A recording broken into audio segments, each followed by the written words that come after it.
is huge for everyone, for all Syrians.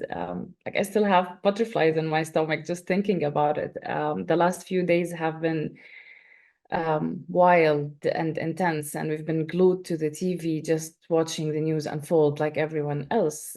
It was too fast and too scary, but it was also so beautiful to see a dream coming true.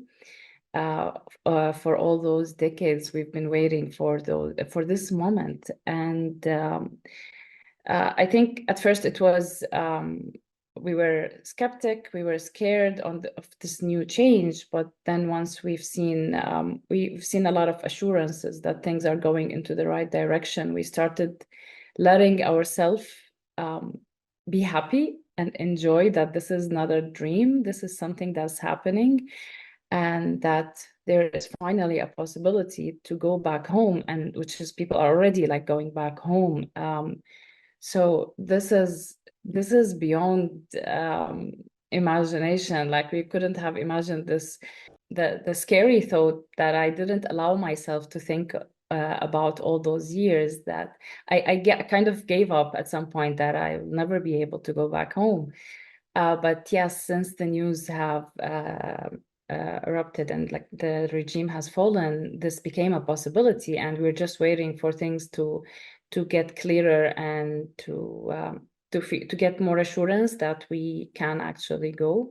Definitely, we're gonna visit as soon as possible. I don't know about the long-term plans, if we're gonna return there for good or not. But yeah, definitely, I can't wait to visit. I haven't been in Syria since 2012, December. And I look forward to that moment when I open the door of my house there and show my kid. I have a 7 years old boy who keeps referring to Syria as your country. He calls it my country. It's like he doesn't relate to Syria. He's never seen it. He doesn't know anything about it. And I always shielded him from that dark past. He's convinced he's Irish because he was born in Ireland, and he keeps showing me his Irish passport.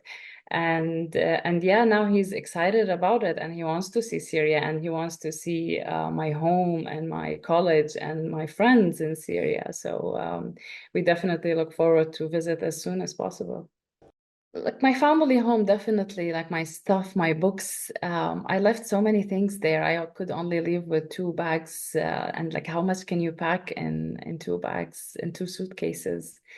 There's a lot of like we left our memories, we left parts of ourselves there, and reuniting with friends, sitting there, just sitting together and laughing and joking like old times, catching up. We've been scattered all around the world, so I keep imagining this image of me and my friends just sitting and laughing and talking like there has been no war, like we've never separated or scattered, and meeting with also like our kids, getting them to meet each other. And it would be funny because now many of the Syrians who left Syria have learned another language. Arabic sounds like a second language for them. So it would be funny to see all those kids who are talking in German and in English and in Turkish, and how will they connect with each other? That would be interesting to see. That I used to always hide that I'm from Syria, not because I'm ashamed of it, but because of all the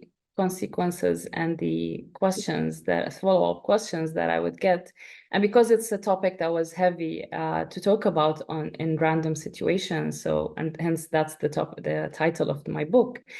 But now this suddenly had changed overnight, and I want to talk about home, and I'm proud that I'm from Syria. This negative label and stereotype that followed us for the past decade, that we are refugees, that we are displaced, that people should be sorry for us or should be worried from us, that all has gone overnight. Like we are free and happy and proud, and it's so good to say that I'm from Syria now.